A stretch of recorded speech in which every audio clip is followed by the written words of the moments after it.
ఈ రోజు మన రెసిస్టెంట్ బ్యాండ్ సిరీస్ లో చెస్ట్ ఎలా ట్రైన్ చేయాలో చెప్తాను. చెస్ట్ 3 వేరియేషన్స్ లో ట్రైన్ చేయాలి, upper, middle and lower.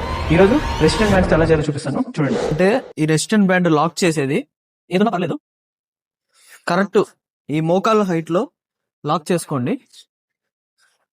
Okay, ఇది అప్పర్ చెస్ట్ కోసం. ఇప్పుడు మిడిల్ చెస్ట్ ఎలా ట్రైన్ చేయాలో చెప్తాను.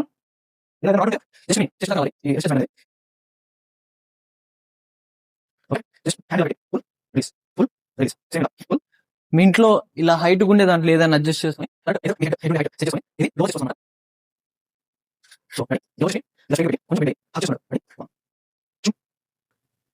ఇది మీ లోవర్ చెస్ట్ కోసం. ఇలాగే రెసిస్టెంట్ బ్యాండ్ డబుల్ హ్యాండ్ తో చేయొచ్చు, సింగిల్ హ్యాండ్ తో కూడా చేయొచ్చు.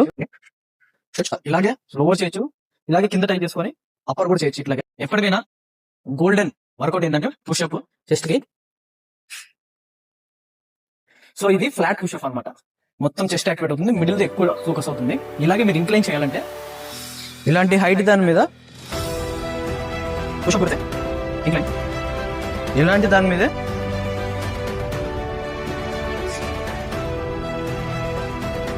పుషప్ కొడితే. సో ఇలా మీరు చెస్ట్ వర్కౌట్ ఇంట్లో కూడా కంప్లీట్ చేసుకోవచ్చు. నెక్స్ట్ దాంట్లో లెగ్స్ ఎలా చేయాలో చూపిస్తాను. స్ట్రైట్